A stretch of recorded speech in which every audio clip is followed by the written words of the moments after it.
Muito bem, então essa é a nossa primeira aula. E, bom, esse é o curso de Eletromagnetismo 2, ES204, né?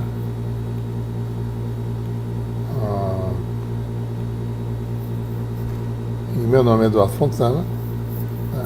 E essa é a nossa primeira aula. Então, veja, o objetivo desse curso, essa aqui é a sequência do curso de Eletromagnetismo 2.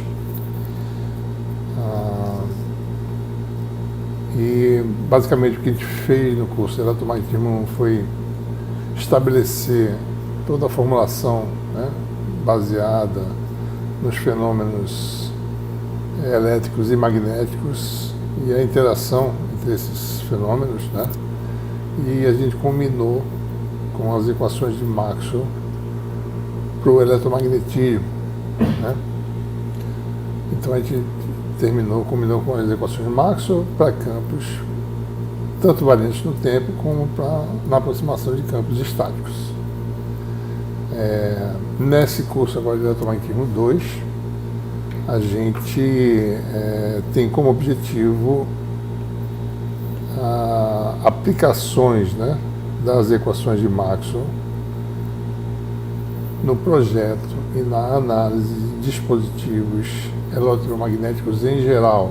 Isso aí compreende tudo que você pode imaginar da engenharia elétrica, né? Excluindo, obviamente, tem a parte de engenharia elétrica que tem a teoria matemática, né, por trás, mas as equações geralmente são todas as equações que descrevem certos fenômenos ou certas teorias matemáticas são as mesmas que governam outras ciências da engenharia elétrica, né? Incluindo a eletromagnetismo, certo? Muito bem, o curso está nessa webpage, né?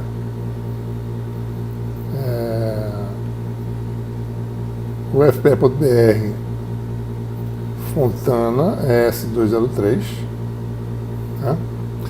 Nós temos também um canal YouTube que está lá indicado, né? Vocês podem visitar aí, lá tem um link para o canal YouTube da disciplina, né? Na realidade é youtube.com/ES203UFPE, que tem as videoaulas tanto de Eletromagnetismo 1 como Eletromagnetismo 2, né? Bom, nós temos, como já conversamos, né, o grupo Google Classroom. Na verdade, no momento que vocês estiverem assistindo essa aula, ou talvez essa aula você assista depois, a gente vai estar em reunião para discutir as peculiaridades desse curso, tendo em vista que todo mundo está utilizando tecnologia em casa, algumas pessoas podem não poder usar mais ou menos recursos, e a gente vai conversar sobre isso virtualmente, né? Uma réplica nossa vai estar nessa sala virtual, certo? E nós temos aí cronograma, né? Deixa eu abrir aqui, certo? Da disciplina, que está na nossa webpage também. Bom, deixa eu abrir aqui nosso curso Eletromag 2. Nós temos aí a nossa webpage, como eu falei antes, né? Algumas informações vocês podem ver. Se vocês quiserem ver minha agenda, né, de como é que eu estou ocupado, vocês podem vir aqui, certo? Eu preciso colocar mais agendas nessa agenda, que só tem um tipo de agenda, certo? Aqui está meu e-mail, né? Certo? E temos aí Skype também, Twitter, né, as coordenadas Facebook, e nosso canal YouTube tem um link aí, certo? Aí tem o nosso horário, e nós temos aí notas dos exames, né? Isso aqui vai abrir um link para quem está no grupo, né? Então nós temos aqui já pronto isso aí, né? No Google Sites, e aí tem as várias notas que não tem nenhuma nota ainda, né? Certo? Muito bem. O que mais? Bom, e o nosso cronograma, né? Vamos olhar um pouquinho para o cronograma. Cronograma, nós teremos aulas de 2 horas, 3 horas, né? E 2 horas. E vai ter uma avaliação que a gente chama de oficina, certo? Essas avaliações vão ser em 2 etapas, mas a gente vai fazer uma primeira parte que vai ser vocês trabalhando nas questões, certo? Vocês fazerem tradicionalmente a resposta escrita, como a gente sempre faz em sala de aula, e vocês me enviarem, tá certo? Isso aí a gente vai discutir. Estamos discutindo isso agora, tá certo? Nesse momento, na nossa outra reunião, né? Então, quanto a isso, a gente vai avaliar. E uma segunda parte, que é a oficina 1.1, 1.2, né? A segunda parte da oficina é uma avaliação oral do que vocês fizeram, tá certo? Do conhecimento naquele tema, né? Não necessariamente das questões da oficina, primeira parte, da parte escrita da oficina, mas uma arguição rápida, né? Agendada, tá certo? No horário da aula, né? Com cada um de vocês. No máximo 10 minutos para cada um. Vou fazer perguntas básicas, tá certo? Da matéria ou até da própria oficina, como é que você fez tal questão, e me explicar, certo? Que eu vou avaliar de fato se vocês estão sabendo o que vocês disseram que fizeram, certo? Acho que essa seria a forma mais simples da gente poder avaliar direitinho, tendo visto que a gente está trabalhando remotamente, né? Nós temos aí uma bibliografia básica, que é o nosso e-book, né? Item número 1, vocês estão vendo aí, certo? A partir do capítulo 7 a 11, né? Que está online, tem o capítulo 12 que eu vou colocar disponível. Quando chegar o momento, eu vou disponibilizar o último capítulo, que faz parte do livro que a gente está tentando publicar, certo? Que já está terminado finalmente, estamos tentando achar alguém que queira publicar, né? Bom, como bibliografia suplementar, tem o livro do Sadico, né? O livro do Ramo, e também o nosso livro, parte 1, o e-book, né? Que está disponível online, certo? A gente vai fazer uso de 2 softwares aqui, basicamente, talvez 3, certo? Dependendo do tipo de trabalho que a gente faça, né? Nas oficinas, o SmartSmith, que está mostrado, né?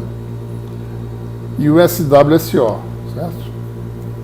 O SmartSmith permite fazer cálculos com a carta de Smith e o SWSO permite calcular reflectância e transmitância, coeficiente de reflexão de estruturas de mais de uma interface, de uma ou mais interfaces, né? Estruturas planares. Isso é tema do capítulo 8, né? E talvez o Prisma, que permite fazer alguns cálculos também, tá certo? A gente vai avaliar. Temos também disponível esse item 7 que vocês estão vendo na tela, que é uma base de dados de parâmetros eletromagnéticos, digamos assim, né? Permissividade complexa ou índice de refração complexo, são parâmetros que a gente vai falar nesse curso. Então, aí tem para vários materiais, a gente pode fazer uso disso de vez em quando, tá certo?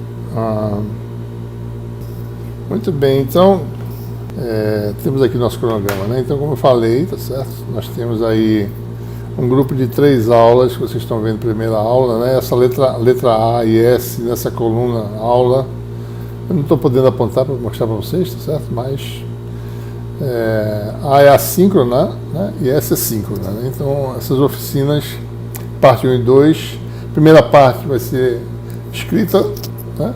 Todo mundo trabalhando numa sala virtual, né? E a segunda parte vai ser exame direto com o aluno, certo? Bom, então isso aí é mais ou menos o cronograma, né? Bom, bibliografia eu já falei, né? E o nosso programa compreende aí 6 capítulos do livro, do e-book, né? Vamos falar sobre ondas eletromagnéticas a partir de hoje. Isso é um capítulo do e-book, né? O capítulo 7. né? Depois vamos falar sobre reflexão e refração, capítulo 8, linha de transmissão, capítulo 9, guerra de onda, capítulo 10, radiação em antenas, capítulo 11, finalmente, ressoadores eletromagnéticos, que é o capítulo que não está online, que vai ser disponibilizado um link para vocês quando chegar o momento adequado, certo? A gente... Bom, como eu falei para vocês, nosso objetivo é agora começar a fazer aplicações, né, da teoria eletromagnética, e a primeira aplicação, que é uma consequência direta das equações de Maxwell, é que qualquer perturbação eletromagnética, né, com campos variantes no tempo, ela se propaga no espaço, né, na forma de uma onda eletromagnética. A gente vai tentar entender, né, uma forma básica de onda chamada onda plana, a partir da qual você pode entender vários tipos diferentes de onda, certo? Então, a gente vai falar sobre fluxo de potência, né? Energia eletromagnética, como é que essa energia para campos variantes se conecta com as energias que a gente trabalhou no domínio de campos estáticos, né? E vai falar também sobre uma parte importantíssima, que é como uma onda eletromagnética interage, né, com a matéria, certo? E a partir desse modelo que a gente vai fazer, a gente pode imaginar o comportamento dos materiais em geral, né? Por que certos materiais expulsam a luz, ou seja, você joga a luz ou joga um campo eletromagnético e ele devolve, né? Metais, por exemplo, né, refletem eficientemente. Porque outros materiais refletem só um pouquinho e transmitem boa parte do campo incidente desses materiais, certo? Então esse modelo vai nos ajudar a compreender de forma geral o comportamento dos materiais perante a ação de um campo eletromagnético, né? No capítulo seguinte vai falar sobre reflexão e refração, e a gente tem aí, ou seja, cada capítulo desse, certo? Ele é a semente de várias áreas de conhecimento, né? Você tem construção de espelhos, certo? Para fabricação de lasers, para fabricação de sistemas ópticos, né? Microscópios, sistemas oftalmológicos na área médica, certo? Então, você tem estruturas que você pode tanto refletir muito, mesmo sem usar metal, mas usando multicamadas, né? Na forma de espelhos desse tipo aqui, certo? Ou refletir bastante, né? Ou transmitir, ou refletir praticamente zero, numa certa faixa de comprimento de onda, né? A gente vai observar como o eletromagnetismo prevê fenômenos como a reflexão interna total, né?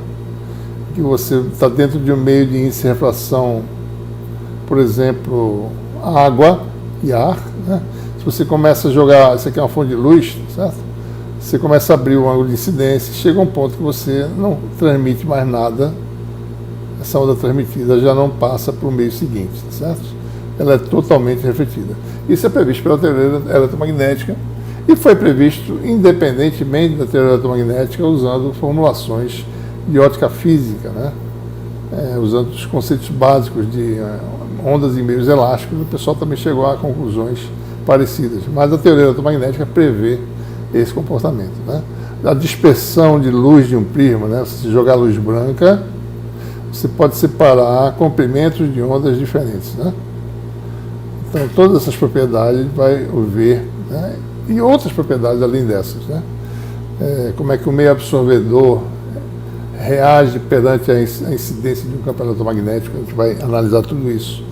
Tudo com base no nosso modelo de ondas planas, que deriva no capítulo 7, certo? Deixa eu tirar essas coisinhas aqui. Muito bem. Nós prosseguimos, né? Para o capítulo 8, a gente vai falar sobre um tipo especial de guia de onda que a gente chama de linha de transmissão, né? O objetivo dessas estruturas, tanto linhas de transmissão quanto guias de onda, é transmitir um campo eletromagnético, né? E conduzir ele desviar esse campo, né, dentro de digamos, um duto de energia eletromagnética, digamos assim, né? Esses tipos de estruturas que tem mais de um condutor, a gente chama de linha de transmissão, né? Esse aqui é um tipo de transmissão utilizado em altas frequências, né? Você tem um dielétrico, uma fita condutora, tá certo? E um plano de terra, tá certo? Então, aqui você tem uma fita condutora dentro do dielétrico, né? Você pode ter também um outro plano do condutor em cima, tá certo? Enfim. São estruturas, por exemplo, em que você, dentro de uma placa de circuito de peça, você pode ter pequenos guias de onda conduzindo onda eletromagnética de alta frequência entre partes diferentes do circuito, né? Você tem os cabos que vocês conhecem no laboratório, cabos coaxiais tradicionais, né? Vocês estão vendo aí, certo? Aqui está mais ou menos a estrutura deles, sempre uma malha de terra, né? E um condutor central, certo? Mais ou menos assim, né? Uma malha de cobre externa aqui, por exemplo, né? Um dielétrico, um isolante e um condutor central, e o campo fica confinado entre esse condutor interno e o externo, fica confinado na região isolante, né? De baixas perdas. Então a condução se dá na direção, a condição, ou seja, o guiamento da luz. Você tem tanto esses sistemas eletrônicos quanto linhas de transmissão de alta potência, né? Aqui a frequência é de 50 Hz, né? Aliás, 60 Hz. Né? Isso aí nos dá um comprimento de onda da ordem de 5.000 quilômetros, né? Então você tem linhas que podem ter 2.000 quilômetros de comprimento, certo? Então isso aí, 2.000 é uma fração já, quase a metade do comprimento de onda, já tem efeitos importantes que devem ser levados em consideração na análise dessas estruturas. Você não pode simplesmente utilizar teoria de circuito tradicional para isso, né? Por que a gente chama de linha de transmissão? Porque nesses problemas de linha de transmissão, a gente pode resolvê-los, determinar os campos, simplesmente resolvendo para função potencial, e essa função potencial no plano transversal obedece à equação de Laplace, né? Então fica mais simples a análise quando você tem dois condutores, né? Você suporta o que se chama o módulo TEM, como a gente vai discutir com detalhe no capítulo 9, né? Então, linhas de transmissão podem ser modeladas por circuitos distribuídos, como a gente vai ver lá. A gente pode fazer tanto análise de campo quanto análise de circuitos. A gente vai também ver como é que faz casamento de impedâncias de linha de transmissão, e a gente vai utilizar um aplicativo por nós desenvolvido chamado Smart Smith, né? Que ele está disponível na nossa webpage também, e a gente vai falar mais sobre ele quando chegarmos aí no capítulo 9, certo? Bom, então depois nós temos aí guias de onda que são estruturas um pouco diferentes da linha de transmissão, porque você não tem dois condutores, mas você tem um duto na realidade, né? Você tem esse furo aqui, por exemplo, esse guia cilíndrico, né? Você tem várias estruturas dessas, você pode justapor várias dessas, essas franjas aqui você pode parafusar um guia no outro, né? E formar um sistema mais longo, digamos assim. Então, quando a frequência é muito alta, né, as perdas em linhas de transmissão tradicionais se tornam muito excessivas. Então, é mais conveniente você usar essas estruturas ocas chamadas de guias de onda, né? Então, você tem essa dimensão transversal determina a frequência de operação, né, do guia de onda, né? A gente vai ver que tem propriedades interessantes. Vai ver que ele só começa a guiar uma onda eletromagnética a partir de uma certa frequência. Eles têm esse parâmetro característico chamado frequência de corte, né? E a gente vai ver por que isso acontece, tá certo? E observe que à medida que a frequência aumenta, né, essa dimensão chamada de A começa a diminuir, certo? Então, se você vai para ondas milimétricas, as estruturas começam a ter uma seção transversal. Isso aqui é um guia retangular, né? Isso aqui é um guia, esse bloco aqui que vocês estão vendo, tem um guia aqui dentro, essas franjas são para alinhamentos. Observe quanto menor a dimensão, né, mais difícil é a fabricação, porque quando você junta duas estruturas dessa, elas têm que ter um alinhamento muito bom para você não refletir, né? Aqui estou mostrando uma moeda de R$1, tá certo? E a estrutura, o tamanho do guia de onda. Aqui tem mais os guiazinhos de ondas milimétricas, né? São muito... Quanto menor a dimensão, mais difícil é a montagem desses sistemas, né, guiantes. Tem que ter muito cuidado no alinhamento. E à medida que você aumenta ainda mais... Bom, tem mais alguns guias de onda aqui de várias formas, né? Vários dispositivos de guia de onda, tá certo? Tem curvas, né? Joelho, tá certo? Como se fosse tubulação de PVC da nossa casa, né? Mas só que isso aqui guia, na realidade, ondas alta potência eletromagnética, né? Aqui você muda de plano, né? Aqui tem um plano horizontal, esse plano fica vertical aqui embaixo. Tem um twist aqui, um torcimento, né? E assim por diante. Tem várias estruturas aí. Aqui é um tipo de acoplamento, né? Não sei se dá para ver direito, mas aqui você tem o guia de onda, né? E aqui tem um cabo coaxial. Você vem com o cabo por cima e uma anteninha entra aqui e estimula esse guia de onda. Essa flange é apertada em outro guia de onda. Você pode acoplar guia com cabo coaxial e fazer esse tipo de coisa. Então, observe, cada capítulo do nosso curso é, na verdade, uma área gigantesca de engenharia, certo? Tem uma vasta gama de conhecimentos, né? O pessoal que trabalha em banda X de micro-ondas, por exemplo, que é de 8 a 2 GHz, faz um tipo de tecnologia diferente, né? As tolerâncias são diferentes para o pessoal que fabrica coisas em ondas milimétricas e que a precisão tem que ser muito maior, né? Bom, e finalmente você tem aí também, quando a frequência se torna visível ou infravermelho, daí você tem estruturas de vidro, né? Você tem a fibra ótica ou guia de ondas ótico, em que você tem um núcleo de vidro, né? Essa região central, e aí você tem uma caixa com índice de refração ligeiramente inferior, e o guiamento de luz, né, se dá por reflexão interna total dentro dessa região do núcleo, né? Esse índice de refração desse material é menor ligeiramente do que esse aqui, para você poder permitir que a onda seja guiada aqui dentro, a onda luminosa no caso, né? O campo eletromagnético luminoso. Essa dimensão é de alguns comprimentos de onda. Por exemplo, né, você tem para lambda igual a 1 micron, né? Você tem mais ou menos, vou mudar a cor aqui para poder ver melhor, lambda igual a 1 micron. Você tem aí mais ou menos isso da ordem de 3 a 5, né, microns. Ou seja, então o campo varia, né? O perfil do campo varia dentro dessa estrutura. Então a gente precisa calcular esses campos para saber como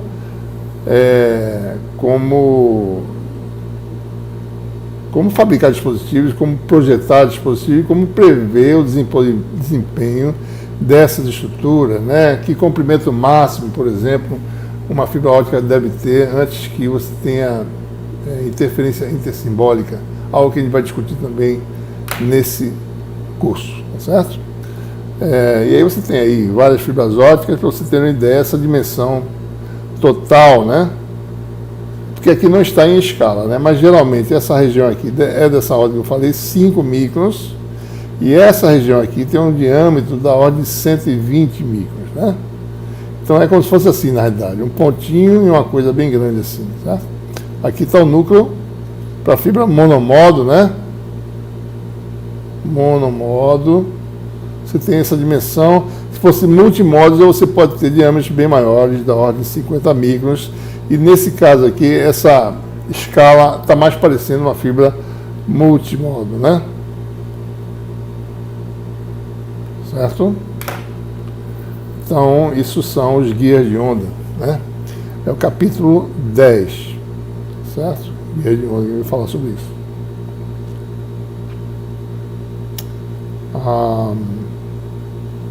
Opa.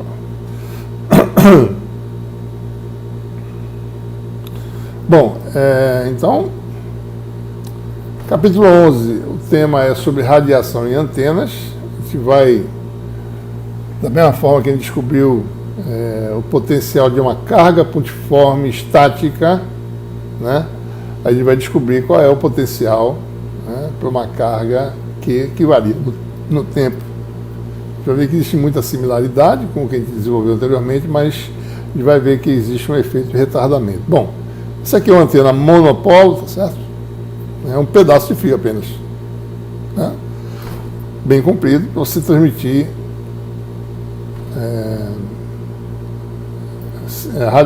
frequências AM, né? Mais ou menos rádio, tá certo? Tipicamente.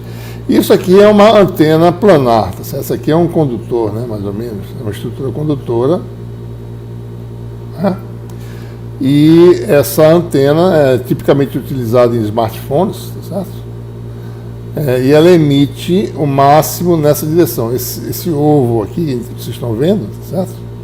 Na verdade é o diagrama de radiação, algo que a gente vai conversar sobre isso lá no capítulo 11, né? Para mostrar, é claro, né? A gente vai mostrar a equação da onda não homogênea, ou seja, você tem fontes produzindo campo eletromagnético, qual é o campo gerado por essa distribuição de correntes e cargas, e com isso ele vai poder prever mais ou menos como é que é uma antena dipolo, uma antena monopolo, como é que ela irradia, certo? Quais são os parâmetros importantes para você projetar um sistema que irradia onda eletromagnética de forma eficiente, certo? Então esse é o tema do nosso capítulo 9.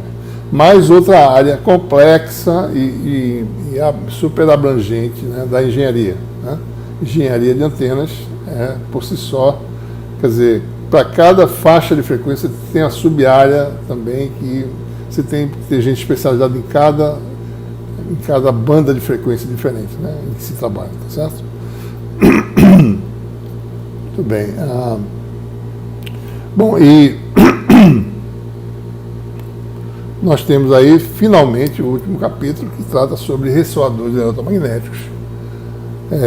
A gente vai mostrar que todos os sistemas ressonantes têm uma função-resposta unificada, né? A gente vai mostrar a semelhança disso com os efeitos de interação de campo eletromagnético com matéria. E nós temos ressoadores tanto em circuitos RLC, né, filtros tradicionais de circuitos convencionais, como sistemas mais complexos. Por exemplo, um ressoador bem famoso que todo mundo tem em casa é um forno de micro-ondas, que nada mais é do que uma cavidade eletromagnética, né? A gente vai estudar as propriedades dessa cavidade, em que você tem, na frequência de ressonância, em sua vizinhança, numa faixa estreita em torno da frequência de ressonância, você tem uma alta energia armazenada no sistema e, por consequência, se você botar algo que absorva, né, essa energia como um alimento, né, ele vai aquecer, né, de forma eficiente, usando micro-ondas, né? Então, um exemplo é o forno de micro-ondas.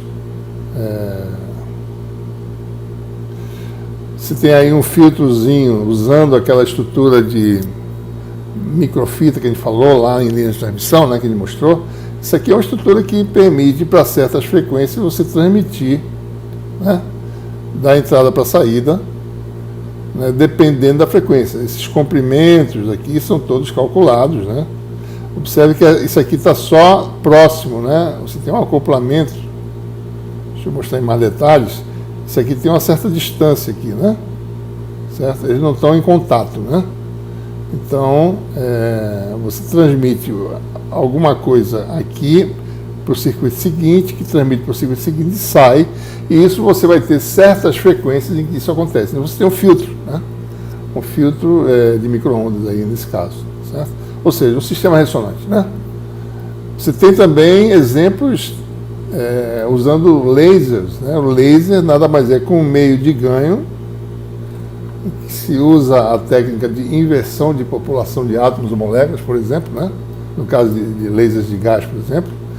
Você estimula o sistema externamente e você deixa esse meio de ganho, a luz é irradiada, mas preferencialmente ela vai ser reforçada na direção longitudinal, porque você coloca dois espelhos, né? Um de altíssima reflectividade e um de alta reflectividade, mas com a transmissão parcial.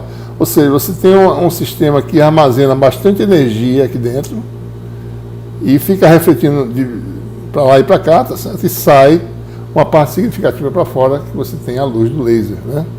Então é isso ou seja, é um meio de ganho dentro de uma cavidade eletromagnética. São essas coisas que a gente vai estudar no último capítulo. Ou seja, mais uma outra área completa da engenharia, certo? Sem falar de outras coisas que a gente não vai falar, por exemplo, ele não vai falar em difração, né? Mas os nossos conhecimentos básicos desse curso servem para a gente compreender o que acontece, né, quando uma onda interage com uma superfície periódica, né, não planar, né? A gente pode prever essas coisas também, certo? Então, esse é o objetivo do curso, certo? É aplicações da teoria eletromagnética que foi desenvolvida lá no curso Eletromag 1, certo? Muito bem.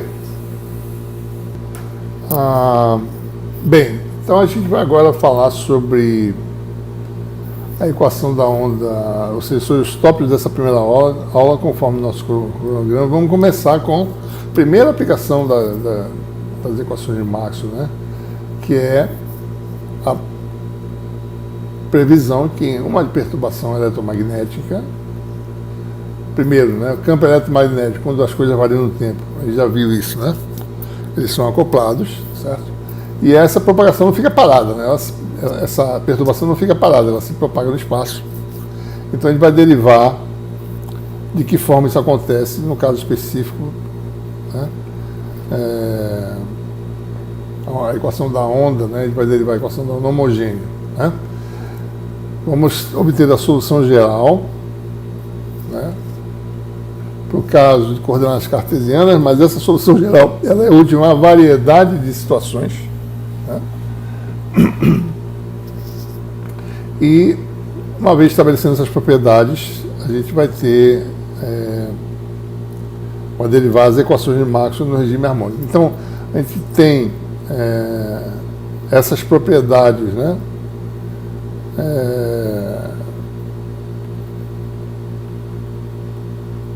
Qualquer que seja a perturbação no tempo, e a gente depois vai particularizar a discussão para quando a perturbação variar de forma harmônica, ou seja, de forma periódica no tempo, né? Perturbação periódica, certo?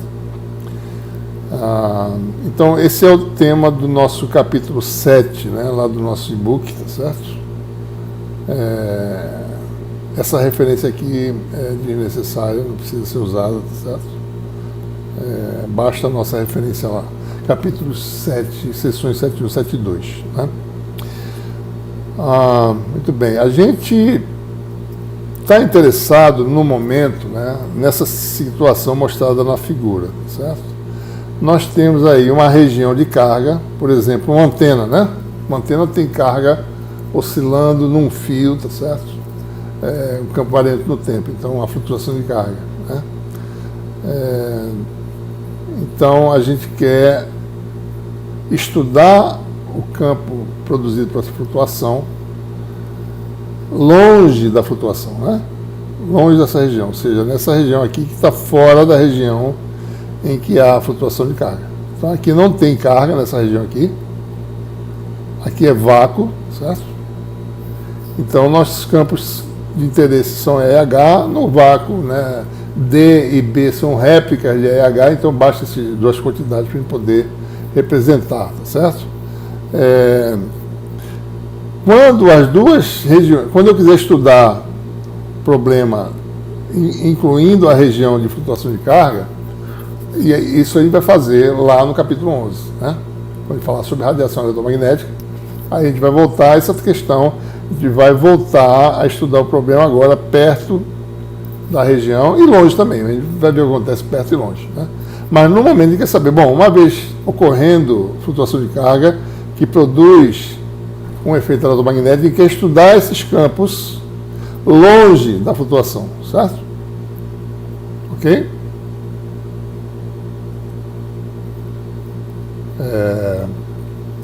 Bom, então, como eu falei, né, como ele está longe da flutuação, não há carga envolvida, nem corrente na região de interesse. Essa região de interesse aqui, não, aqui nessa região, ρ igual a zero e J igual a zero. Lembre-se da nossa anotação, que os campos são esses campos arredondados, né, são variantes do tempo. Então, na região de interesse, a relação constitutiva diz que D igual a ε0 é, né, e B igual a μ0H. ε0 e μ0 são a permissividade e a permeabilidade magnética, permissividade elétrica e permeabilidade magnética. As equações de Maxwell, só lembrando, né? As equações são completas, né? Rotacional de E. Vamos escrever as equações, que a gente fez isso no curso de Eletromag 1, né? Igual a menos dB dt. Essa é uma equação, certo? Divergente do vetor densidade de fluxo elétrico igual a densidade de carga livre, né? Lei de Ampère generalizada, rotacional de H igual a J mais dd dt, densidade de corrente livre, densidade de corrente de alongamentos, e divergente de B igual a zero. Agora, se você tem D igual a ε0E, B igual a μ0H, né? E na região de interesse, como eu falei para vocês, né? Tá aqui, ó. Rho e J igual a zero, certo? Tá? Rho e J igual a zero. Então, o que nós temos, né? Então, nós temos esse termo aqui sai, esse aqui também, tá? Então, você tem uma equação divergente de D igual a zero, rotacional de H igual a dB dt. Ou seja, você tira esses termos aqui. Tá? Fica zero aqui, e aqui fica dd dt, e por sua vez B igual a μ0H, D igual a ε0E. Então essa equação dá o que? Divergente de ε0E, ou seja, divergente de E igual a zero, e essa equação aqui vai dar rotacional de H igual a ε0 dE dt, né? Essa aqui vai dar rotacional de E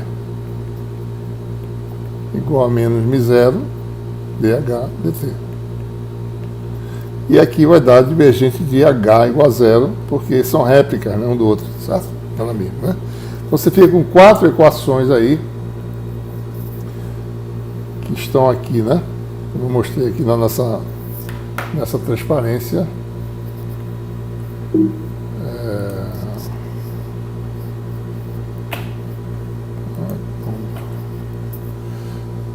Ou seja, então você tem aí, essas equações, e daí você vai. Então observe, né? Deixa eu só escrever aqui de novo, tá certo?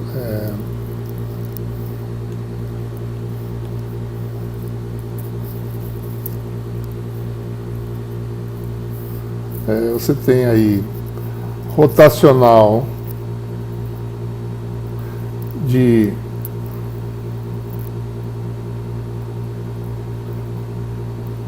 vou fazer assim, né? OH, certo?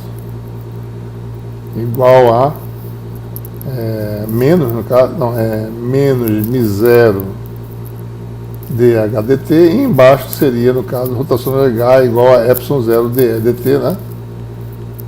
Duas equações envolvendo rotacional e duas envolvendo divergente igual a zero, né? Certo? O que a gente faz aí? A gente vai usar uma identidade vetorial que vai nos dar o divergente, que é nulo, que é aplicar em ambos os membros o rotacional do rotacional, né? Então vai aplicar direto aqui, ó. O rotacional entra aqui dentro, certo? Rotacional de H e rotacional de E. Qual é o objetivo aqui, né? Porque rotacional de H é relacionado com a derivada no tempo de E, né? E rotacional de E é relacionado à derivada no tempo de H.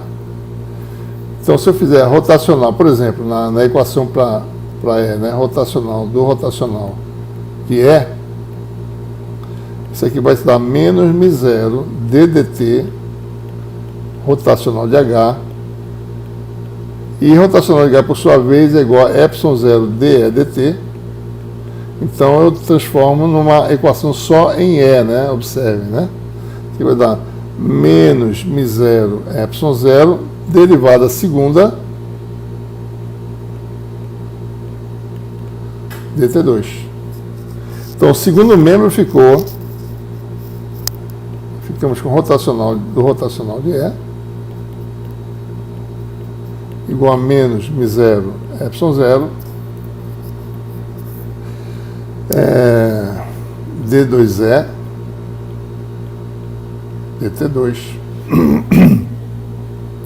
E finalmente nós temos aí uma identidade vetorial que é rotacional do rotacional da gradiente do divergente menos laplaciano vetorial de E, certo? Isso aqui é igual a isso. Como divergente igual a zero, então você vai ficar com isso igual a isso, né? Então você fica aí com menos laplaciano de E igual a menos μ0 ε0 d2e dt2, ou seja, você fica com a equação do tipo laplaciano de E menos μ0 ε0 d2e dt2 igual a zero. Ou seja, isso aqui é uma equação diferencial no campo E, né? Do vetor campo E. Ou seja, então, voltando às nossas notas aqui, nós obtemos algo dessa forma aqui. Laplaciano de E, derivada segunda, né? Aqui tinha μ0 ε0, a gente chama de 1 sobre c ao quadrado, né? Uma equação diferencial, esse coeficiente c, 1 sobre raiz de μ0 ε0, C2 quer dizer 1 sobre μ0 ε0, né? Como está o numerador, ficou então embaixo, né? Certo? Mesma coisa, se eu fizesse a mesma coisa aplicando o rotacional do rotacional de H, eu obteria uma equação semelhante, mesma equação diferencial para as duas quantidades, né? Certo? Bom, essa equação é a chamada equação da onda homogênea. Por que homogênea? Porque não tem um termo não homogêneo no segundo membro. O segundo membro é nulo. Então você tem uma equação diferencial homogênea, né, para a quantidade E ou para a quantidade H. Observe que aqui tem 3 equações e aqui tem mais 3, tá? Porque são componentes do vetor E. Bom, esse parâmetro que a gente mostrou ali, ele é a chamada, se você for fazer análise dimensional, né? Isso tem dimensão de velocidade, comprimento por unidade de tempo.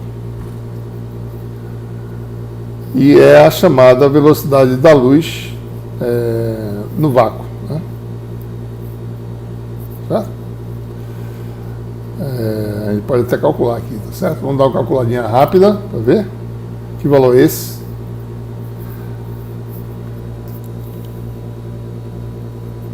Quando o Maxwell fez essa formulação, ele calculou a velocidade da luz, né, num valor muito próximo de um valor que tinha sido medido utilizando experimentos com reflexão de luz, interferência, etc., né? E ele verificou que dentro de uma certa aproximação de 1 ou 2%, eu acho, o número que ele obtinha era o mesmo número medido para estimado para a velocidade da luz em experimentos alternativos, né? Então ele ficou fascinado com isso, certo? Bom, então, se a gente calcular aqui, 1 sobre μ0 ε0 raiz quadrada, né? Vamos lembrar os números, né? μ0 é igual a 4π vezes 10 a menos 7, unidades assim, que é Henry por metro.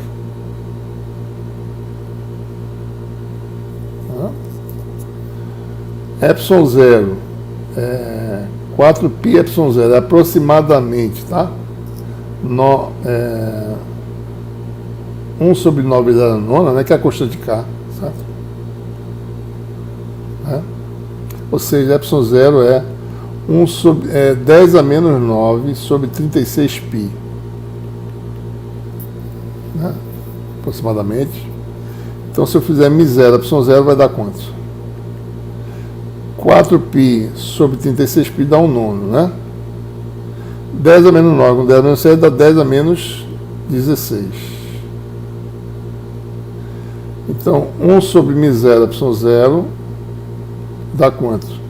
9 vezes 10 a 16. Se a unidade SI vai dar um número correspondente, né? Se eu fizer 1 sobre raiz, μ0, epsilon 0, vai dar aproximadamente, né? Porque aquele número foi arredondado, 3 vezes 10 a oitava. A unidade que vai dar vai ser, observe aí, que vai dar metro por segundo, certo? E essa é, de fato, a velocidade da luz no vácuo, né? Tá? Ok? Muito bem. Bom, a gente quer tentar entender que tipo de comportamento de campo, né?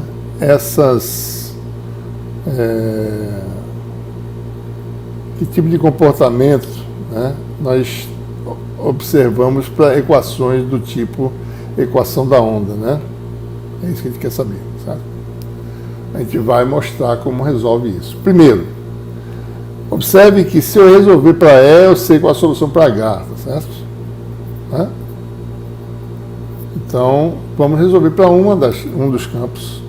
Vamos decompor em coordenadas cartesianas.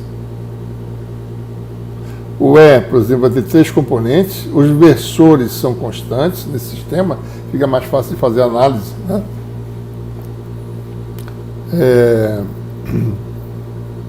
O E, o H, né? Cada um tem uma componente I.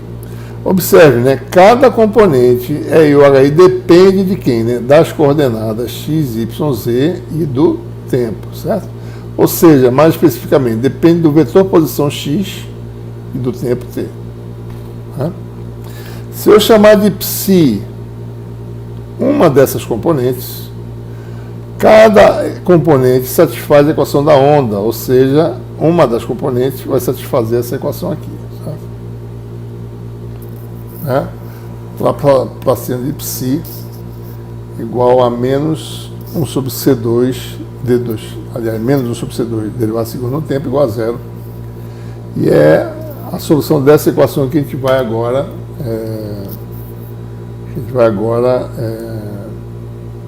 analisar, certo? Muito bem, vamos tentar ver que tipo de solução é prevista, né, para a equação da onda homogênea, no caso de a gente utilizar um sistema de coordenadas cartesianas, né? Vou amarrar isso aqui, fica melhor, talvez. Vou amarrar isso aqui, ver se melhora a qualidade. Talvez sim. Vamos ver se ele segura aqui.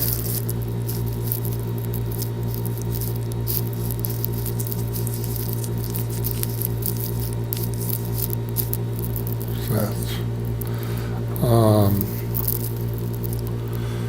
Bom, então vamos admitir. A gente quer saber na realidade o seguinte: uma forma de saber a previsão e comportamento dessa função chamada função de onda é saber, bom, existe alguma relação entre essas coordenadas particular, né, tal que essa equação seja satisfeita? Que tipo de conexão existe entre essas coordenadas, mesmo sem saber a solução, tá certo? Alguma propriedade geral, né? É isso que a gente está procurando, né? Na verdade, é isso que os matemáticos originalmente procuraram quando estudaram essa equação, né? Então vamos admitir, tá certo, que esses argumentos, né, ou seja, tem alguma relação W, que é uma função dessas coordenadas, certo? Então nós temos uma conexão que a gente quer saber qual é a forma de W, essa função. A gente não vai ter a solução da função, mas a gente vai saber que tipo de propriedade é essa dessa função W das coordenadas, né? Bom, então vamos parametrizar tudo usando essa nossa nova função W. Vamos ver que tipo de parametrização a gente obtém, né? Vamos ver como é que se constrói as derivadas, por exemplo. Derivadas parciais, só lembrando, né? Laplaciano e cartesianas. Né? Laplaciano é derivada segunda, a soma das derivadas segundas, né? Então eu tenho várias derivadas segundas da função Laplaciano de psi, vai ser d2 psi de x2, d2 psi de y2, d2 psi de z2.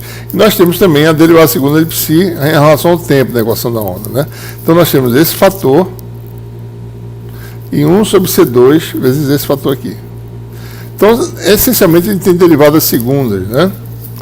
E w é uma função de x, y, z e t. Então, se eu quiser fazer a primeira derivada de psi em relação a w com essa parametrização em relação a x, o que eu faço, né? Eu faço d psi dw, que é uma função só, né? Observe que psi é uma função só de w, tá certo? E w é a relação entre argumentos, entre coordenadas, né? Então, d psi dx vai ser quem? Derivada total d psi dw, mas d psi dw é derivada de f, né? df dw, que é d psi dw, né?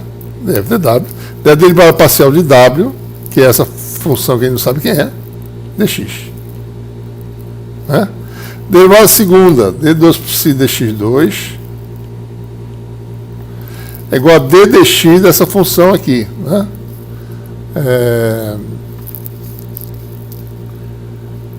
D dx de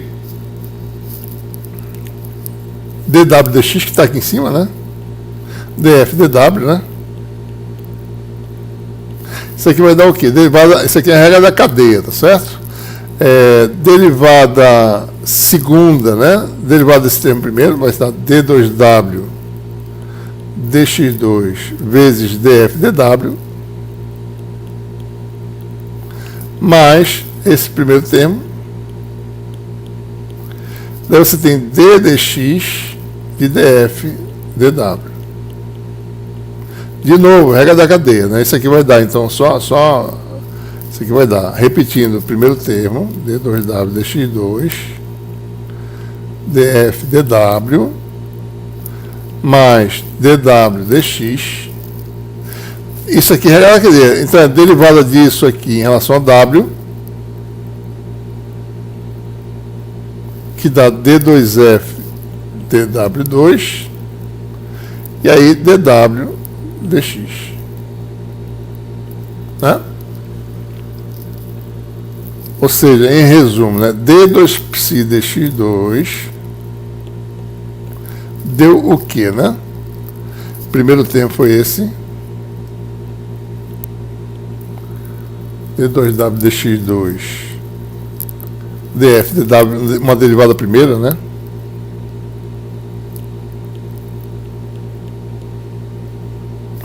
Mais você tem este vezes esse, né? Mais dw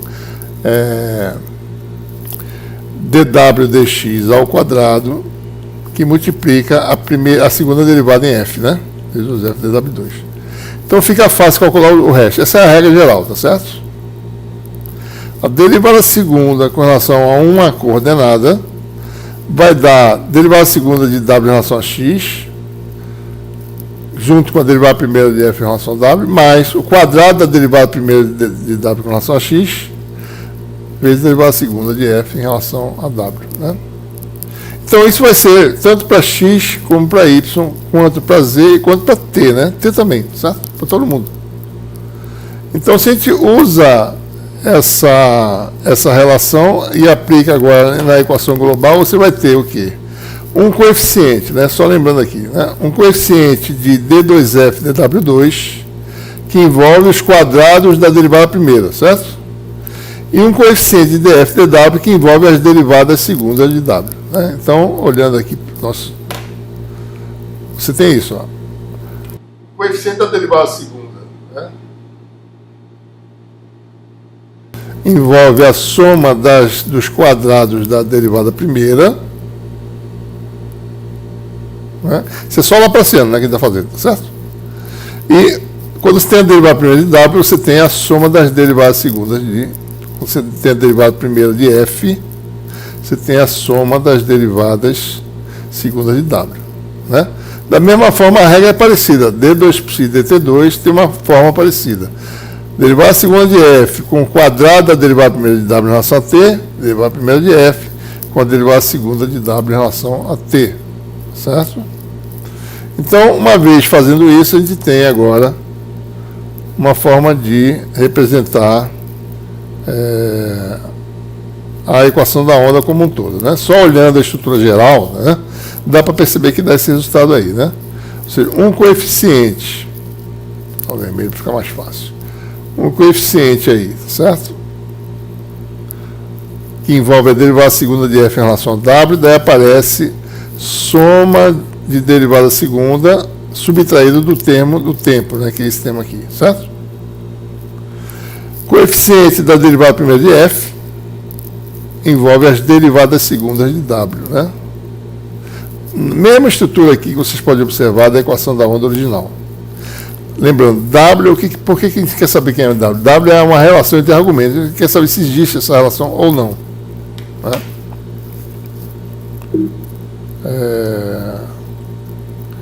Bom, então o que a gente vai dizer? Bom, quais são as possíveis formas de W?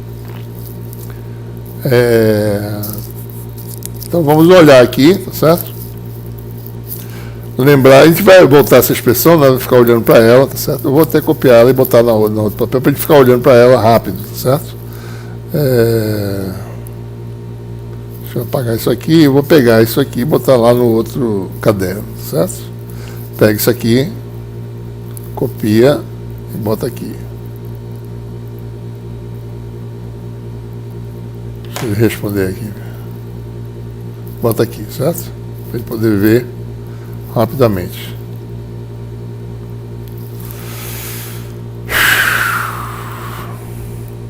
Bom, tá aí, né? A gente vai olhar para ela. Bom, então a gente vai olhar para as possíveis formas de W, que é a nossa procura original, né? Primeiro caso,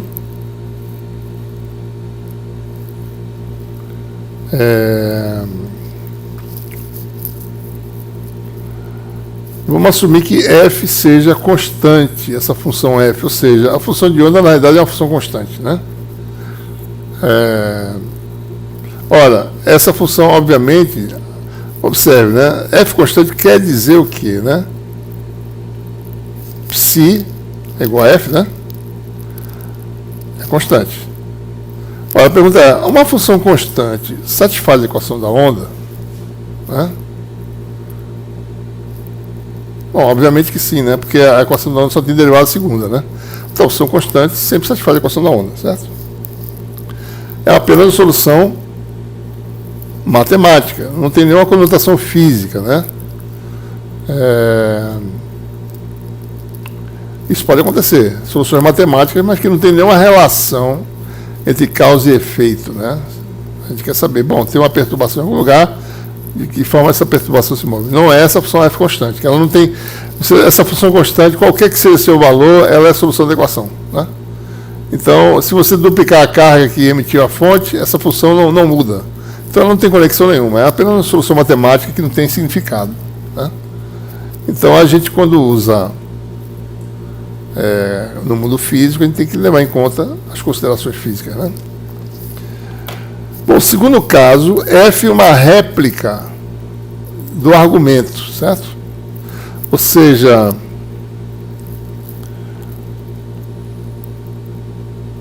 f é parecido com w, né? Uma réplica a w mais b, certo? Por que está fazendo isso? Vamos olhar para cá, tá certo? Observe que se f for uma réplica de w, né, o que acontece? Derivada segunda, né? F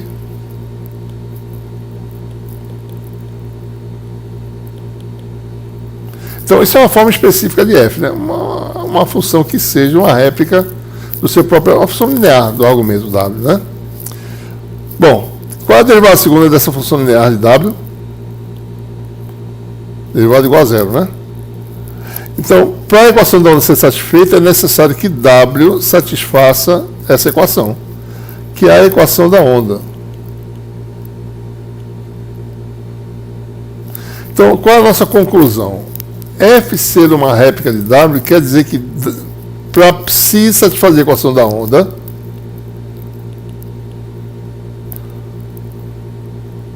é necessário que W satisfaça, né? Ora, mas se F é psi e psi é uma réplica de W, dizer que W satisfaz a equação da onda é dizer que psi satisfaz a equação da onda. Isso não nos diz nada a respeito da estrutura, tá certo? Só diz que psi satisfaz a equação da onda, que é a premissa original. Tá? Então, essa função não nos diz nada, tá certo? Deixa eu dar um exemplo aqui, para vocês verem certas coisas que podem acontecer, né? Eu vou dar um exemplo de uma equação que satisfaz a equação da onda, de uma função que varia, satisfaz a equação da onda, mas não é uma onda propriamente dita, não é uma perturbação. A gente sabe que a perturbação leva tempo, a gente sabe fisicamente que isso acontece, né? E isso tem que estar previsto nessas equações, tá certo? Então, observe, né? Uma função do tipo potência até 1, tá certo? De x, y, z e t. Por exemplo, deixa eu fazer um exemplo aqui. A função é f igual a w, ou seja, psi igual a w, e w da forma, vou fazer um caso bem específico, x, y vezes z vezes t, o produto das 4 funções. Né? Essa é uma forma específica de w, certo? Que é um produto de 4 coordenadas. Né? Essa função satisfaz todas as derivadas segundas de w são nulas.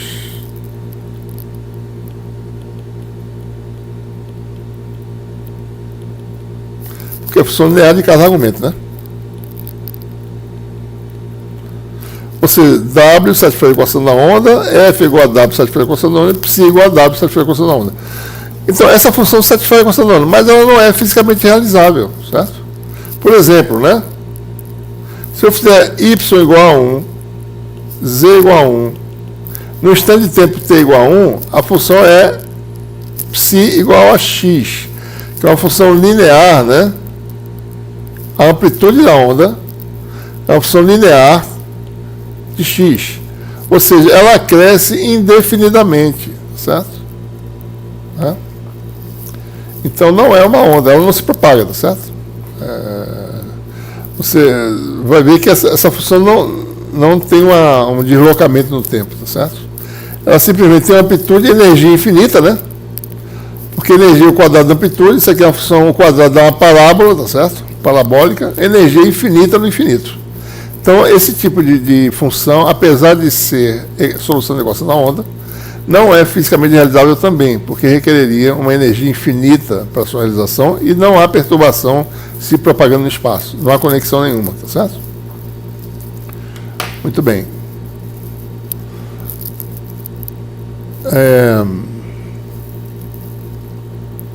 Finalmente, vamos ver agora o caso que realmente vai dar algum resultado, que é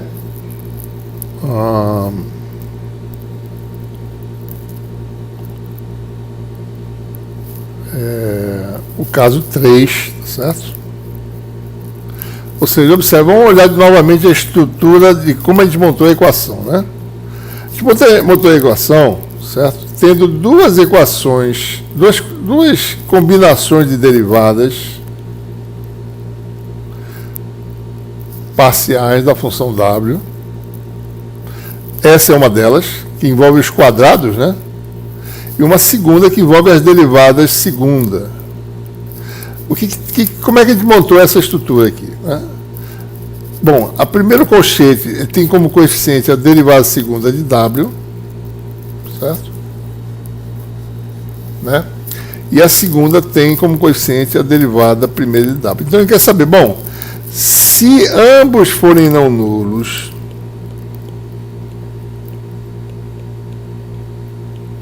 há condições de resolver essa equação.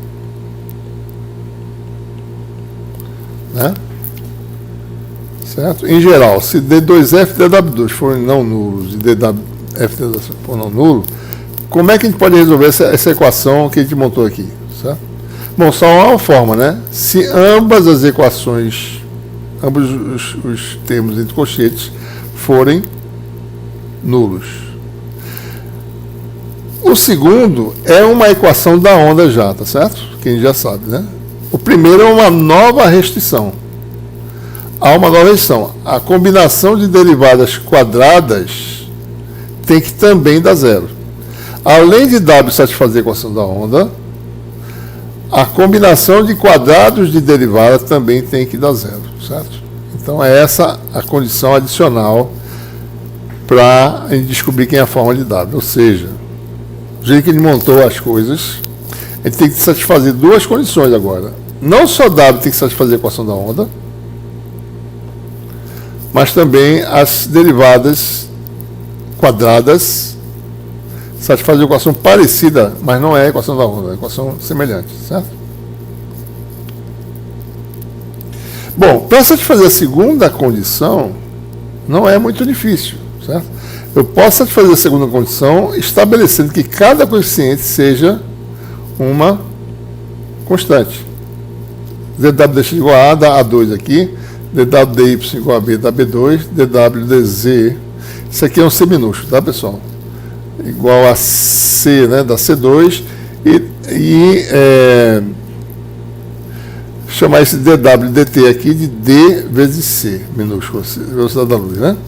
Então, observe, né? Eu vou estabelecer, vou impor que dW dx seja uma constante, dW dy também, dW dz também, e dW dt também, né? Isso aqui escolhe convenientemente. Bom, o que eu tenho que fazer? Essas constantes têm que estar relacionadas, tal que dê zero o resultado aqui, ou seja, A2 mais B2 mais C2 menos D2, isso aqui como um todo, né? Dá D2, dá zero, ou seja, eu posso escolher essas derivadas constantes desde que haja essa relação entre as constantes. Tá? Certo? Então vamos ver as implicações. Então vamos repetir aqui, fazer essa conta devagarzinho aqui para ver, né? Então vamos lá. Qual é a condição que a gente obteve, né? dW dx igual a dW dy igual a B, dW dz igual a C e dW dt igual a D vezes a velocidade da luz minúscula, tá? Esse C aqui é maiúsculo, esse C aqui é minúsculo.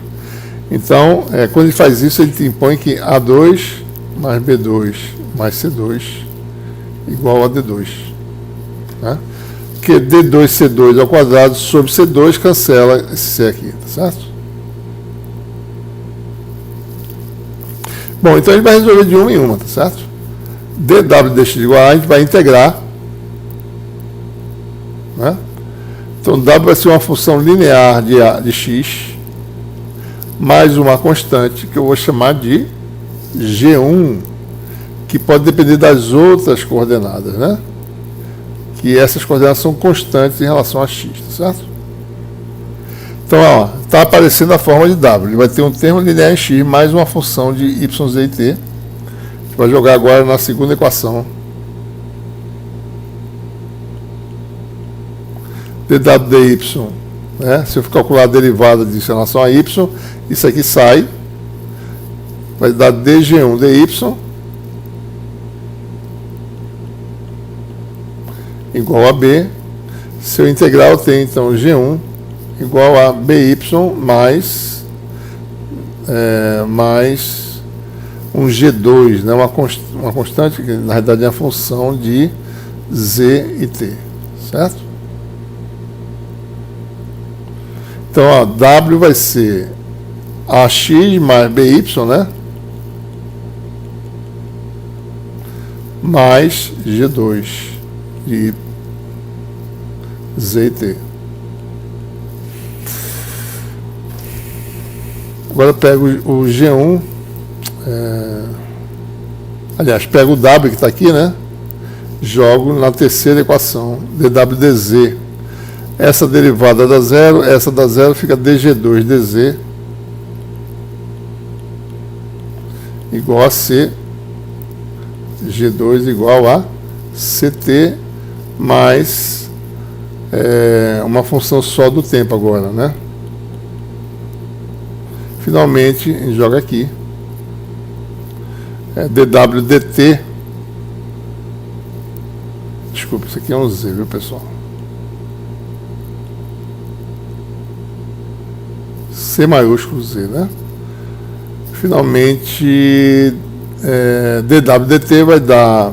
Bom, só lembrando, W agora é AX mais BY mais CZ mais G3, que é a função do tempo. Então, derivada em relação ao tempo, sai, fica dg3dt, que é a derivada total, na realidade, agora, né? Porque G3 já não depende mais de ninguém, só do tempo mesmo. Igual a dc, daí você tem G3 é d C minúsculo T mais E. Pronto. Temos a estrutura de W, né, com isso. A gente agora fez, no caso bem geral, F tem derivada primeira não nula e derivada segunda não nula. Então a gente tem duas condições para W, duas equações distintas. E finalmente W é da forma AX mais BY mais CZ mais DC minúsculo T. Não é isso? É isso mesmo? Deixa eu ver aqui. Mais uma constante E. Certo? Ou seja, a gente descobriu, certo, que W tem uma forma específica, uma relação bem peculiar entre as coordenadas, certo? Então, a função de onda é da forma f de W, né? Certo? Que é uma função de argumentos que são amarrados desse jeito. F, né, de AX mais BY mais CZ mais DCT mais E. Certo? Então você tem isso aí. Sem perda de generalidade, a gente pode fazer E igual a zero, certo? Só desloca aí, né? Isso aí não tem importância, essa constante E. E a gente pode escolher também os sinais dessas quantidades arbitrariamente, né, se eu quiser, tá certo? A gente vai fazer uma escolha inteligente, de forma que a gente possa entender direito o significado desse resultado, né? Bom, então se eu fizer E igual a zero, né, aqui você tem a forma da função de onda. Isso aqui é já obtido, né, do fato de DC ao quadrado, né, D2C2, né, isso, deixa eu ver aqui, aliás, de D2C igual a A2 mais B2 mais C2, né? Então, D é igual a raiz quadrada, né, de A2 mais B2 mais C2. Então, você tem aqui a estrutura da função, né? Esse aqui é o dC da velocidade da luz tempo, AX mais BY mais CZ, né? Certo?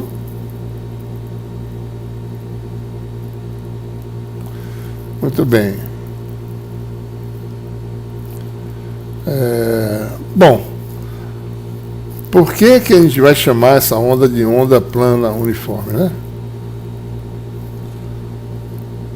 Vamos fazer, sempre como eu falei, já fizemos, né? É igual a zero, certo? Vamos mudar o sinal de A, B e C, porque são constantes arbitrárias, tanto faz o sinal.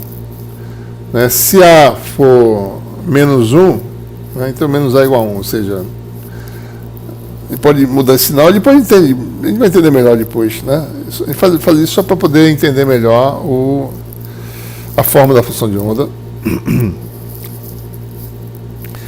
Então, quando a gente faz isso, certo? A gente pode botar o DC em evidência, né? Esse fator aqui em evidência, primeiro aqui, DC, certo?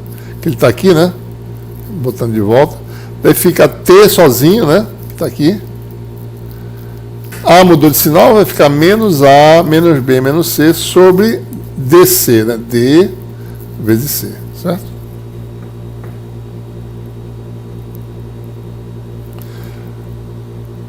Então, observe, né, que esse fator aqui, tá certo? Vamos olhar ele com calma, né? Deixa eu dar uma pausa aqui, porque a canetinha aqui parou, tá certo? Dá uma pausazinha, já começa. Muito bem, então, continuando.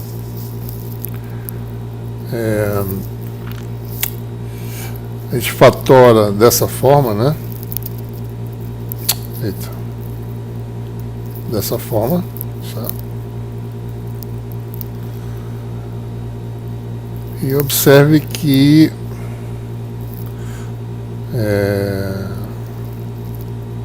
nesse segundo fator aqui nós temos algo do tipo 1 sobre C, né? Velocidade da luz, você vai ter AX sobre A2 mais B2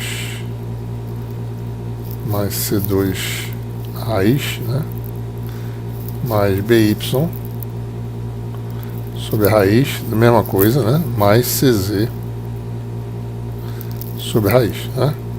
Então observe aqui, né? Certo?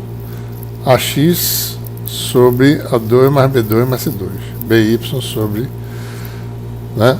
Então, se a gente definir cada coeficiente de coordenada como sendo, por exemplo, A sobre A2 mais B2 mais C2 raiz quadrada igual ao X, B igual ao Y e C igual ao Z,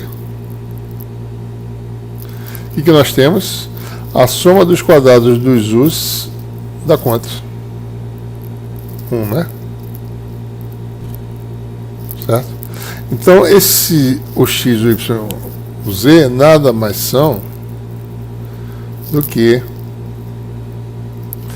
eu posso definir um versor cujas componentes seja o X, o Y e o Z, e a condição, bom, esse versor tem módulo 1, por quê? Ora, porque o x ao quadrado mais o y ao quadrado, por construção, né? Mais o z ao quadrado igual a 1. Então, aquele fator que nós temos lá, certo? Né? Com essa definição aqui, por exemplo, vai dar o x vezes x, mais o y vezes y, mais o z vezes z. Componentes de um versor U. X, Y, Z, por outro lado, são as componentes do vetor posição, né? Então, U está aqui definido. Vetor posição no espaço 3D é x a x mais y a y mais z a z, né? Produto escalar dessas duas quantidades dá quanto? Exatamente o que tem lá no argumento. O x vezes x, o y vezes y, mais o z vezes z. Então, aquele argumento lá é uma forma bem peculiar, tá certo? Então, só lembrando, né? DC T menos produto escalar de U com X, que está aqui em cima, sobre C. Então, o argumento da função, para essa escolha que a gente fez uma escolha de sinais das constantes, né? A gente obteve uma função que a gente chama de psi mais. Como é que ela é, né? Bom, vamos normalizar aqui esse DC, D é uma constante arbitrária, né? Faz DC igual a 1 para simplificar, tá certo? A gente poder entender o significado da função. Essas constantes ele não está calculando o valor de nada, ele só quer ver o comportamento da função, como é que ela é. Então, só para a gente ficar simples, então fazendo DC igual a 1, aquele coeficiente que tinha aqui vai embora, deve ficar T menos produto escalar de U com X sobre C, né? Então, uma escolha de solução é essa aqui, que a gente vai interpretar, certo? A forma da função de onda é uma que tem uma diferença de argumentos, especificamente para essa escolha, né? T com uma combinação das coordenadas do vetor posição, certo?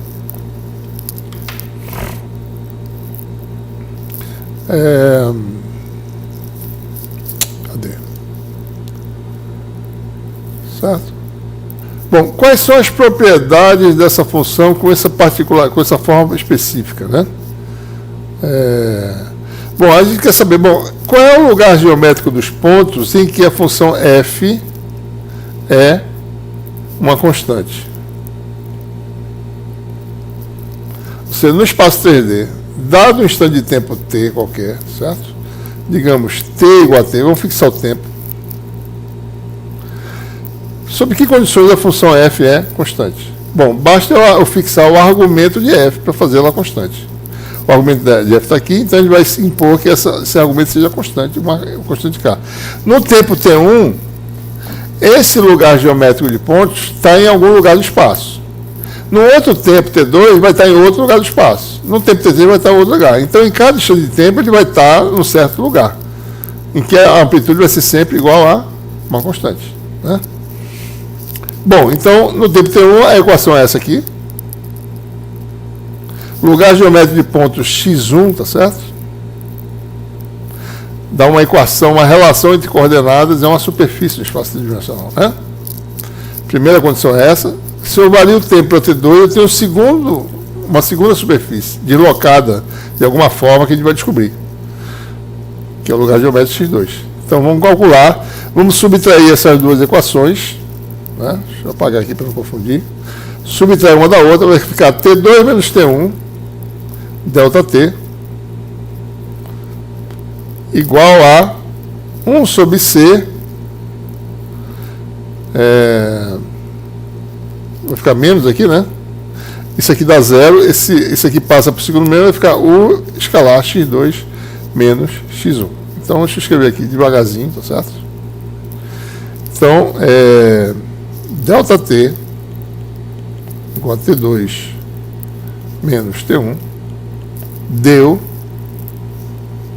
1 sobre c o produto escalar com x2 menos x1. Não sei que são as superfícies, tá? Uma superfície qualquer está aqui, a outra está aqui em algum lugar. Aqui é a vetor posição dos lugares que terminam nessa superfície, digamos, sigma 1, e a superfície sigma 2 está em x2, certo? Bom, esse U que é? Bom, U é alguma coisa que é definida pela fonte, certo? A gente vai ver já o que é. U é um parâmetro característico dessa emissão eletromagnética dessa onda. Essa onda tem uma característica associada a essa direção desse vetor, direção em sentido, né? Então, digamos que U é conhecido. U já é uma coisa fixa. Quem é que define esse U? Bom, a fonte emissora, como a gente vai ver já, certo? Então, o que eu vou fazer? Como é fixo no espaço, está numa determinada direção, certo? Eu vou alinhar x2 e x1 na direção de U para ver o que acontece, certo? Se eu fizer, então, x2 menos x1 paralelo a U, né? Então, observe, né? Eu peguei, tá certo? E escolhi, né? O vetor diferença tal que dê na direção desse vetor U. Então, quando x2 menos x1 é exatamente paralelo a U, tem uma abelha aqui do meu lado. Tá lá. Então, o produto escalar fica simples, né? Fica módulo de x2 menos x1 vezes módulo de U, que é 1, né? Se esse x2 menos x1 dá um delta L, né? Um módulo, né? Quando eu alinho o x2 menos x1, tá certo? Então eu tenho uma distância delta L, ou seja, então eu tenho que fazer o quê, né?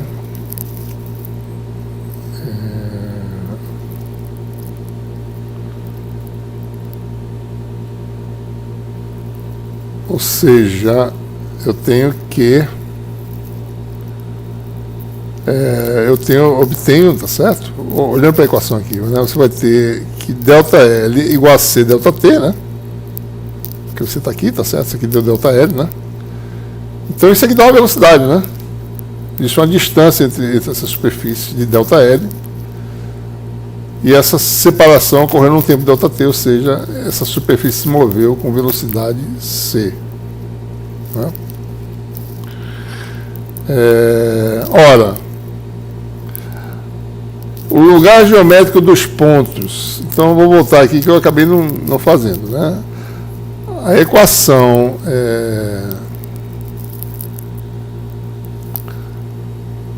T menos U escalar x sobre C igual a K, né? É um lugar geométrico dos pontos, tá certo? Eu posso mexer nessa equação, é o lugar geométrico dos pontos em que o produto escalar de x com U dá o quê? Uma constante, né? CT menos K. Então, a equação dessa superfície é essa aqui, ó. Na da x1, né? Botar x1, certo? E t igual a t1, no instante de tempo t1. Então, a equação da superfície no tempo t1 é essa equação aqui. Ora, essa é a equação simples, né? A relação entre coordenadas, uma relação linear entre coordenadas, igual a constante. E nós sabemos que isso é um plano, né? Ou seja, aqui está dizendo o seguinte, que dado U, qualquer que seja x, x tem que terminar numa superfície tal que... Deixa eu fazer em outro lugar aqui, peraí. Dado U, né? U está dado. Então, eu tenho que escolher todas as superfícies tal que produz escalar de x com U da constante. Superfície essa é a superfície plana, né? Ortogonal ao versor U. Então, se meu x termina sempre nessa superfície que é ortogonal ao U, o produto escalar de x, qualquer que seja ele, né? Com U da constante, certo? Então, a superfície em que a amplitude da onda é constante é um plano, né? E aqui nós temos aí, mostrando exatamente, né? Por exemplo, no tempo T1 você tem essa superfície plana, o U está dado aqui, ó, aqui está o U, certo? Então, esse plano é ortogonal a U. Próxima superfície, depois de colocar no tempo, também é ortogonal a U, porque é uma equação do tipo x2 escalar U é constante. É um plano ortogonal a U. Então, esses planos são paralelos, certo? Esse aqui é o vetor de diferença, x2 menos x1. Quando ele se alinha na direção de U, você tem a menor distância entre as superfícies. Isso aqui dá o nosso ΔL que eu acabei de falar. Então, esse plano se moveu num tempo ΔT a uma velocidade v igual à velocidade da luz, né? Então, o que nós temos, tá certo? A frente de onda é um plano ortogonal ao versor U. Quem é versor U? Bom, é algo que é definido pela fonte emissora. Ele define para onde está indo essa onda, certo? Por exemplo, deixa eu dar um exemplo aqui. Eu tenho uma antena na cidade, né? Antena de monopolo. Eu estou aqui, tá certo? Essa antena irradia em todas as direções, praticamente na direção ortogonal à antena, certo? Aqui onde eu estou, certo? Eu estou recebendo essa onda. Ela tem uma frente de onda que é praticamente uma onda plana, e o U é essa direção aqui. Se eu estivesse aqui, eu estou recebendo essa onda aqui nessa direção desse versor U. A minha frente de onda é mais ou menos um plano aqui, ortogonal ao U. Qualquer que seja a forma dessa distribuição de radiação que tem aqui, quando chega a mim, eu estou tão longe que eu tenho praticamente uma onda plana chegando, e eu tenho a direção de U bem definida, né? É aquela subtendida entre o centro da antena e a minha posição, certo? Essa direção aqui, né? Então, isso mostra que a solução que a gente obteve no espaço tridimensional, apesar de não sabermos a forma da solução, mas a frente de onda é um plano ortogonal ao versor U, né?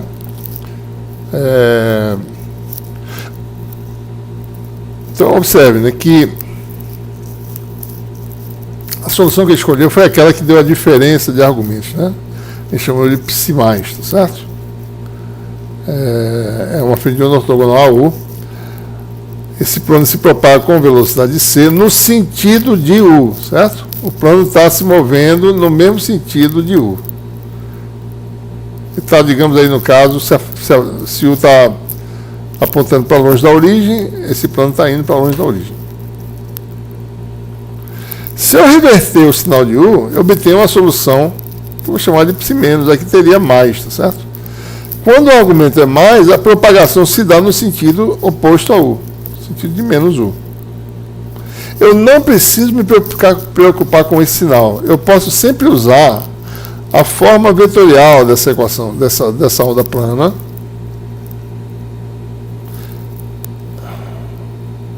Eu cortei alguma coisa aqui, deixa eu ver aqui. Não está aqui não. É aqui, né? Então, observe, eu posso usar sempre uma única forma de onda do tipo T menos UX sobre C e sempre saber qualquer que seja, não precisa me preocupar com esse sinal aqui, tá certo? Essa solução contempla essa mudança de sinal. Basta, se eu quiser mudar o sinal de menos para mais, eu não faço isso, eu deixo menos e faço U se transformar em menos U. Ou seja, U' igual a menos U, certo? Então a solução vai ser psi de T menos U' escalar X sobre C. Bom, essa onda aqui se propaga no sentido de U', mas U' não é menos U, então isso aqui dá psi de T mais UX sobre C. É a solução psi menos, no caso, né? Então eu não preciso me preocupar com mudar o sinal disso aqui. Basta eu sempre usar a mesma forma, certo? Que eu vou sempre saber que é uma onda que se propaga no sentido do versor U. Pronto, basta isso. Se U muda de sentido, a mudança de sinal aqui não vai ocorrer aqui, vai ocorrer na mudança de sentido do versor. É ele que vai definir para onde a onda anda, certo? Então é essa observação que nós temos aí, tá certo? Se eu quiser obter a onda se propagando no sentido, basta mudar o sinal do versor U, né? Certo? Então eu vou evitar usar esse mais aqui. Vou sempre usar uma forma que tenha o menos na frente, certo? Como eu falei aqui, sempre eu vou usar essa forma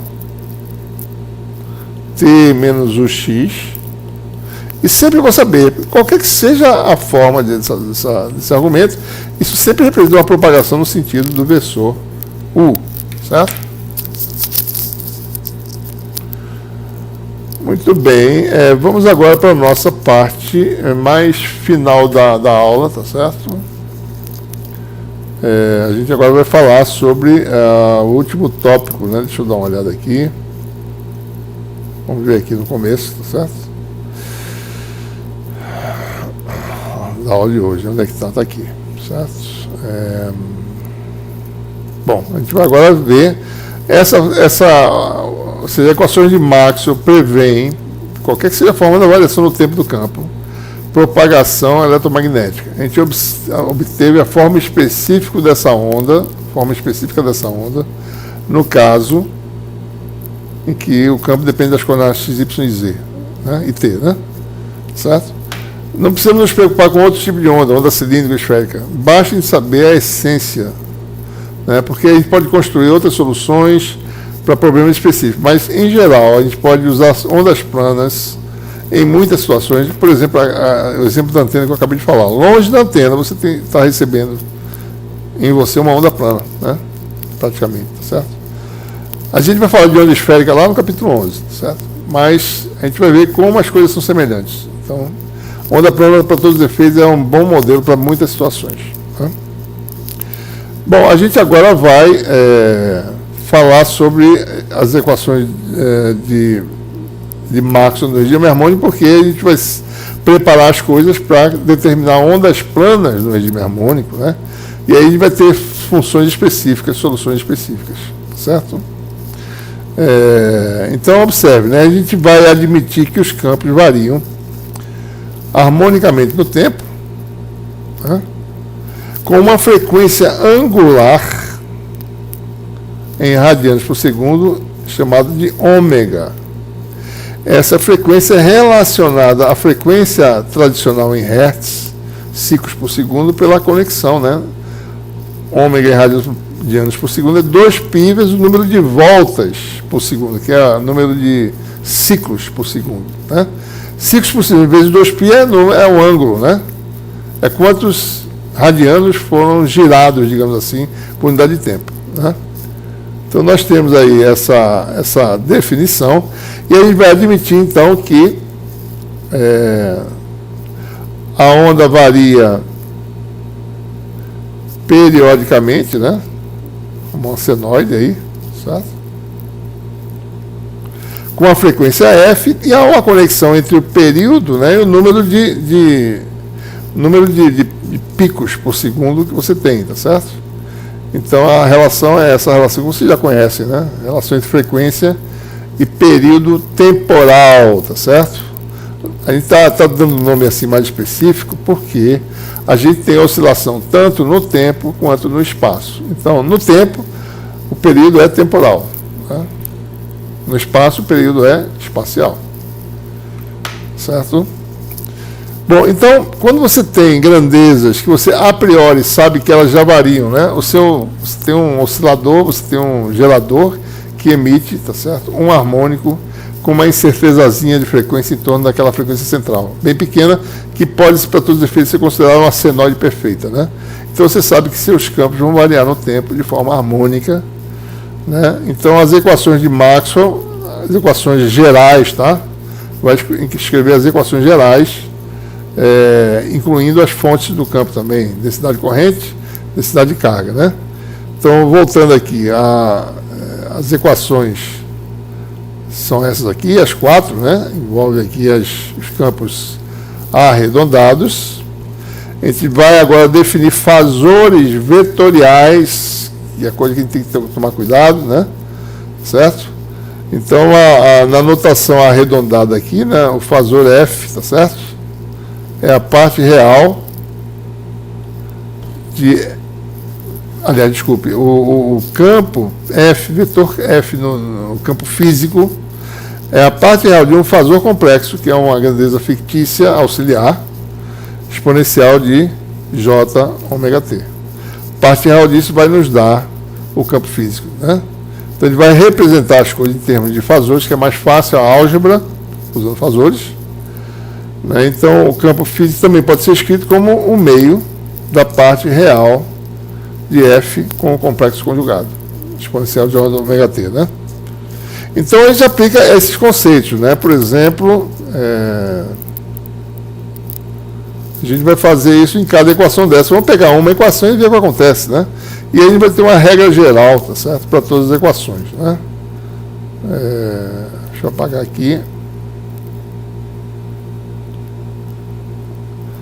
Então, por exemplo, a equação rotacional de E, né? Ele vai fazer só uma, depois a gente vai saber como é que fica o resto. Com a menos dB dt, que é a equação geral, tá certo? Usando a propriedade, né, E igual a 1 meio da parte real de E exponencial. Observe, esse fasor aqui depende só das coordenadas espaciais, porque a temporal está separada aqui, tá certo? Mais o conjugado, aliás, pode fazer assim, mais o E conjugado, né? Um vetor conjugado, tá certo? Já falo sobre isso. O que é um vetor conjugado, né? Veja, esse vetor aqui, ele não existe no espaço físico, tá? Porque, como ele é complexo, né? Cada componente tem duas componentes, a parte real e a parte imaginária, certo? Então, ele não pode representar isso no mundo físico, né?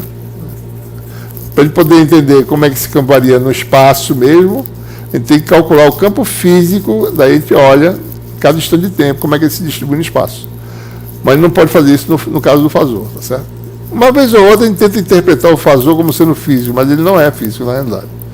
Só quando ele for real, tá certo? Aí você pode pensar nele como sendo uma coisa que se distribui no espaço. Bom, mas o que acontece, né?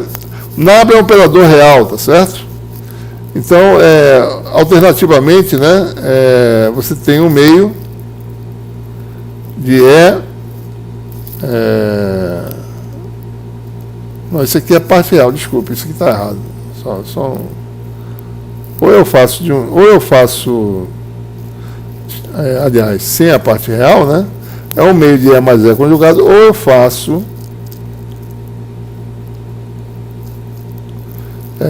parte real, né? Tradicional, de E exponencial de J ômega T. Essas duas coisas são equivalentes, tá certo? Vamos usar essa de cima. É igual a 1 meio de E exponencial. Daí, em vez de escrever o outro, ele faz só o complexo conjugado, né? Certo? Então, como é que fica o rotacional de E? É 1 meio do rotacional de E exponencial mais o conjugado disso, né? Porque nabla é real, tá certo? Como essa função é escalar e não depende das coordenadas, isso aqui vai dar exponencial de J ômega T, vou botar o 2 aqui, rotacional do fasor E, mais o conjugado. Esse é o primeiro membro da equação, dessa equação de Maxwell, né? Segundo membro é derivado no tempo disso. Olha, dB dt é igual a ddt de quem, né? B exponencial mais complexo conjugado. Ora, B não depende do tempo, e aqui a derivada é total em relação a J ômega. Isso aqui vai dar J ômega B exponencial mais complexo conjugado, né? Então, igualando as equações, nós temos o que, né?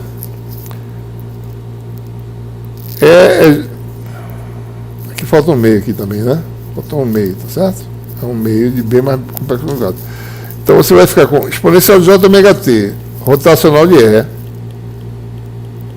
mais complexo conjugado, sobre 2, né? O 2 vai cancelar com esse 2 daqui, tá certo? Igual a J ômega B, exponencial de J ômega T, mais conjugado. Ou seja, se eu satisfaço essa equação aqui, isto igual a isto, se eu satisfaço essa igualdade, se eu imponho essas duas coisas iguais, forçosamente o complexo conjugado também vai ser igual, certo? Então, para satisfazer essa equação, basta eu impor que essa quantidade seja igual a essa.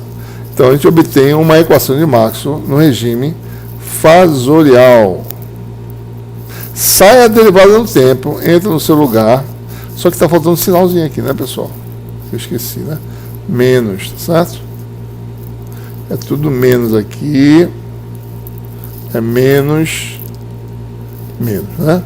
Então vai ficar menos J ômega menos J ômega B. Agora nós temos uma equação exclusivamente no domínio espacial, né?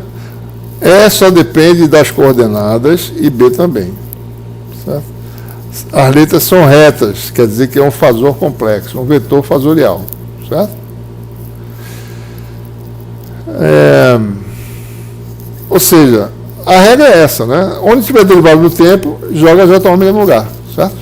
Se não tiver derivado no tempo, tira o vetor, coloca o fasor no lugar. Então, como é que ficam as 4 equações de Maxwell?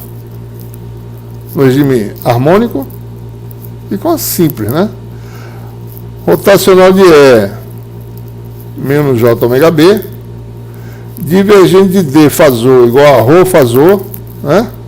Rotacional de H igual a J mais dd dt, que é J ômega D, divergente de D igual a zero. Uma vez calculados os fasores, a gente obtém os campos físicos aplicando a regra original, certo?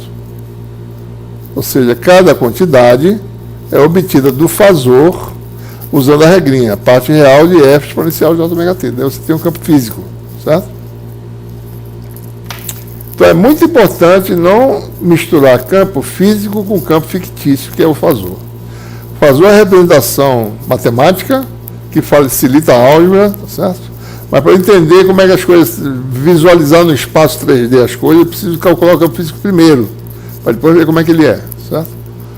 A gente vai ver que certas maluquices ocorrem quando você opera vetores complexos, certo? Por exemplo, né, a probabilidade escalar de um vetor com ele mesmo pode dar zero, por exemplo. Coisa maluca, né? Mas isso acontece, certo? A gente vai ver depois com calma isso aí, né?